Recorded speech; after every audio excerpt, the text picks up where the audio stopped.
The words of Frederick Douglass and Langston Hughes, written about 90 and 170 years ago, still ring true today as we seek to understand and create what this country is and can be, as we seek to make real the dream of an America that never was, and yet that we all hold so dear. There are many ways of understanding where we are today.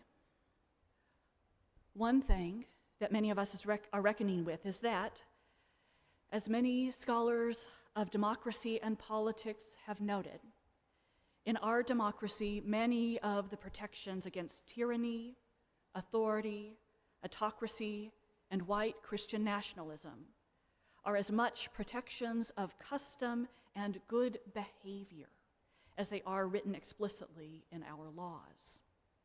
In other words, we're finding that our laws do not protect us as much from growing authoritarianism as many of us had thought they did. Our country relies on certain standards of behavior and a valuing of pluralism, checks and balances, and democracy that can be and are being eroded quite quickly. And so, we are descending along the slide into authoritarianism much faster than many of us thought we would. On this slide, there are things that we can do. There are still things that our values tell us we must do. But first, let's talk a little bit more about where we are today. And so we need to talk about words. You can read a little bit more about these. You can read a lot more about these in the resources in today's bibliography. But briefly, authoritarianism is when the authority, the power in a nation, is with an individual leader rather than with the Constitution or laws. The leader, the strong man, as it often is, does not adhere to boundaries. The checks and balances of courts and the legislative branch are neutralized to either bend to the will of the leader, to move in accordance with leaders' wishes, or they are eliminated completely. And the power of the leader, the head of state, the executive office, expands until the leader becomes a dictator or an autocrat. In an autocracy, the head of state holds ultimate power. Another important concept today is nationalism. As Ronald Tiersky of Amherst College writes, nationalism is patriotism transformed into a sentiment of superiority and aggression toward other countries. Nationalism is the poisonous idea that one's country is superior to somebody else's. Nationalism is intrinsically a cause of war and imperialism. And then there's white Christian nationalism. That is a political ideology that says that our country was created by and exists to benefit white Christians. It promotes the idea that to be a true American, you must be a Christian, and particularly a conservative Christian with a certain political agenda. It perpetuates the myth that the United States was ordained by God as a Christian nation, that God finds a certain type of white Christian superior. White Christian nationalists believe that they are a superior group in a superior country. And so the adherents of this ideology promote homophobia, transphobia, racism, religious bigotry and hate, xenophobia, and misogyny. In recent years, we've seen conservatives particularly use two of these to activate certain segments of their political base, to sow enough confusion that other folks either vote with their political party or just stay home from the polls, and to justify activating crackdowns and militarized responses.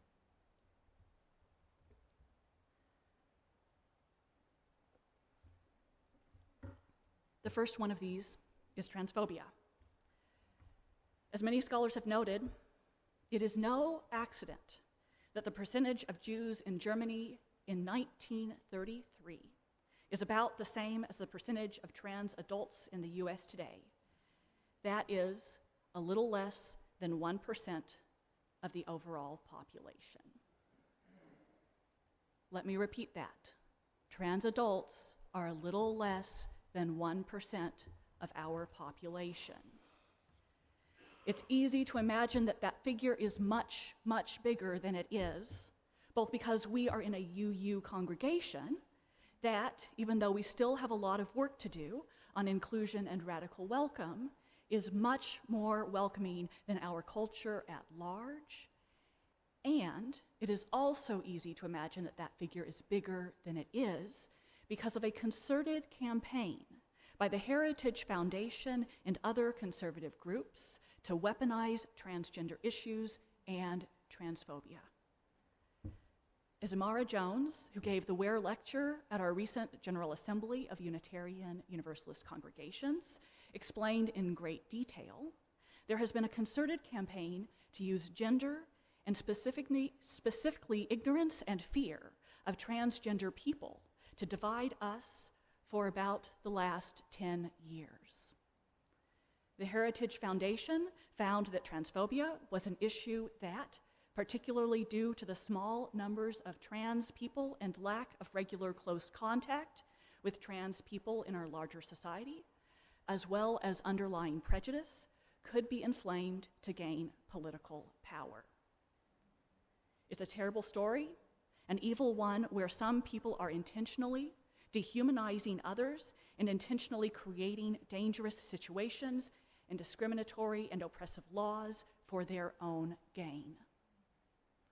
One where so many, even in our own communities, are falling victim to concerted disinformation campaigns. Amara Jones and other folks' stories and analysis of how we got here and what we can do are compelling even as they're deeply disturbing. I hope that you'll watch her talk when we're able to show it at UUS in the coming months, and that, if you haven't yet, you'll take the Trans Inclusion in Congregations and the Responding to the Anti-Trans Movement classes. Reach out to our Director of Lifespan Religious Education to find out how. And then there's a second type of hate we need to talk about right now. And that is racism and xenophobia. Now, these obviously have long, deep histories in this country, ones that are so long and so deep that it is far too easy to overlook the crucial importance of continuing to actively work to dismantle them and work for true equity and pluralism.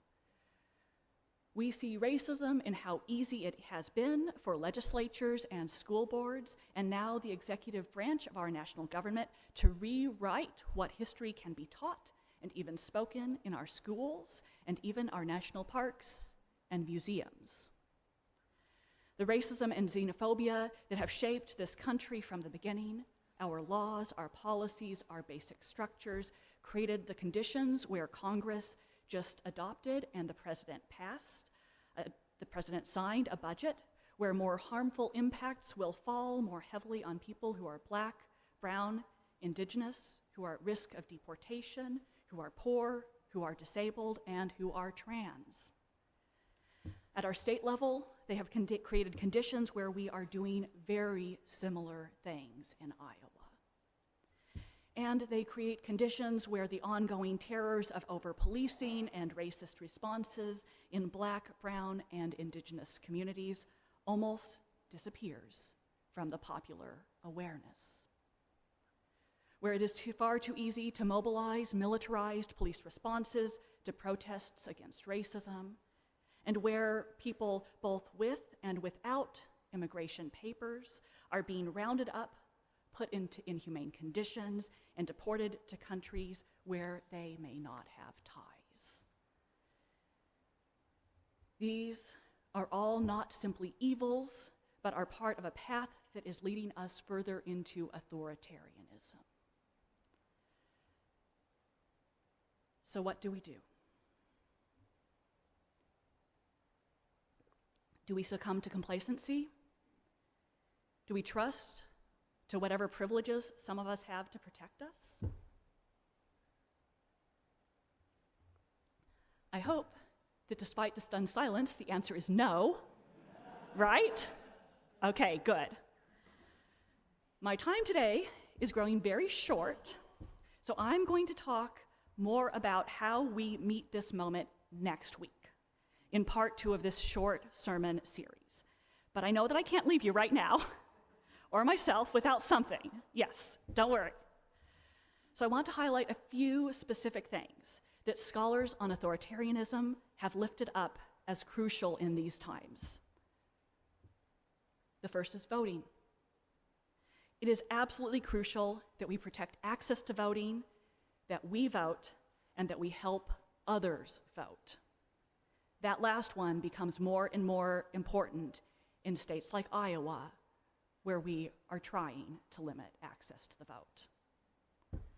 While the actions of some of our elected officials are symptoms of underlying problems in this country, they are also undoubtedly deepening our slide into authoritarianism and white Christian nationalism. And so it is crucial that we protect elections and that we vote. There's work we can do now, as well as in a year and 3 years.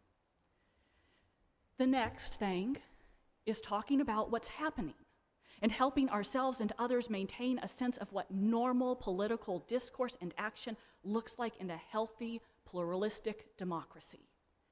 Because one of the key tools of authoritarianism, white Christian nationalism, and fascism is shifting what the so-called Overton window of acceptable public opinion, speech, and action are into areas that further normalize discrimination, hate, scapegoating, and authoritarianism, that make racialized asylum policies, mass deportations, transphobia, discriminatory healthcare and education, and erasing history, all things that were once unthinkable, more acceptable to the American public, to us.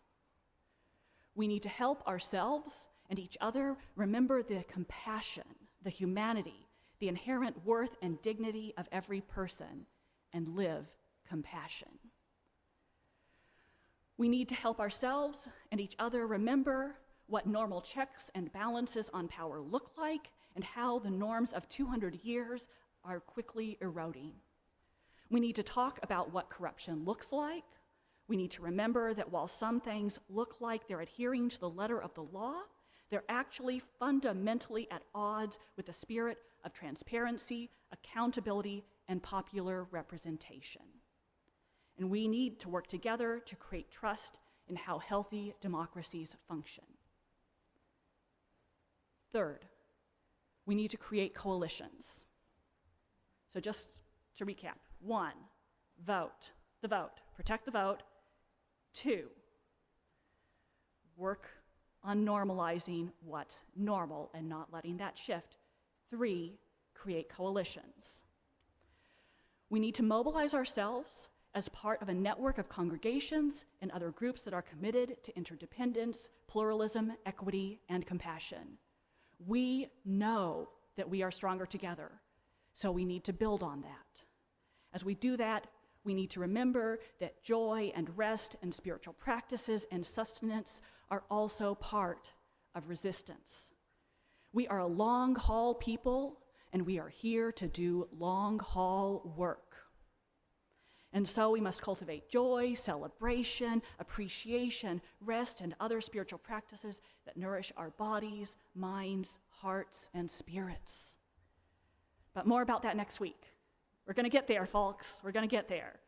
And one way of having our sustenance is also getting our coffee hour. So you're going to get there before too long. But for now, I will leave you with the words of Czech dissident, playwright, and politician Václav Havel, who, in Disturbing the Peace, wrote, "Hope is definitely not the same thing as optimism. It is not the conviction that something will turn out well, but the certainty that something makes sense regardless of how it turns out." May we be certain, deep in our bones, that working to make America the place, the dream that it never yet has been, is something that makes sense, regardless of how it turns out. And may we act accordingly in all the days that are to come. So may it be. Blessed be. Amen.